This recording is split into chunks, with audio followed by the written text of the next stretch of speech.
میں امجد علی سدوزئی گلگت بلتستان سے مجید احمد جائی کی آڈیو لائبریری کی طرف سے کہاوت جس کی لاٹھی اس کی بھینس کے ساتھ حاضر خدمت ہوں۔ طاقتور ہی کا سب کچھ ہے۔ جب کوئی طاقتور اپنے بل بوتے پر زبردستی کسی کمزور کا مال اپنے قبضے میں کر لے تو یہ مثل کہی جاتی ہے۔ اس مثل کے وجود میں آنے کا سبب ایک دلچسپ حکایت ہے جو اس طرح ہے۔ ایک بار کوئی شخص بازار سے ایک بھینس خرید کر اپنے گھر کی طرف جا رہا تھا۔ راستے میں سنسان جنگل پڑتا تھا۔ جس وقت وہ سنسان راستے سے گزر رہا تھا کہ راستے میں ایک چور ملا۔ چور نے اس کا راستہ روک لیا اور ڈرا دھمکا کر کہا، بھینس میرے حوالے کر دو۔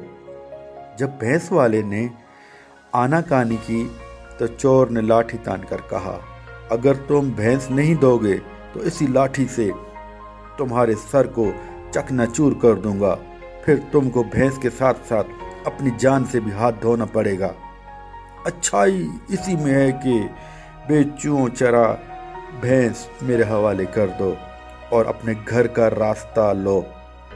بھینس والے نے سوچا کہ معاملہ گڑبڑ ہے، کہیں جان پر نہ بن آئے۔ بھینس دینے ہی میں عافیت ہے۔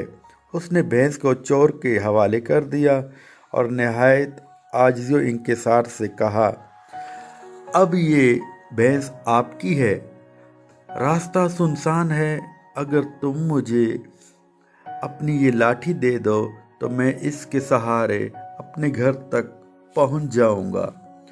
چور نے سوچا، قیمتی بھینس تو مجھے مل گئی ہے، اب لاٹھی دینے میں کیا مذائقہ ہے۔ اس نے بھینس والے کو اپنی لاٹھی دے دی۔ چور جوں ہی بھینس کو لے کر چلنے لگا، اس شخص نے لاٹھی تن کر کہا، آپ کہاں جاتا ہے؟ تیری عافیت اسی میں ہے کہ بھینس کو چھوڑ کر بھاگ جاؤ، ورنہ تیرے سر کے 2 ٹکڑے کر دوں گا۔ چور گھبرا گیا، معاملہ الٹا ہو گیا تھا۔ موقع کی نزاکت کو بھانپتے ہوئے اس نے بھینس چھوڑ دی اور اپنی لاٹھی واپس مانگی۔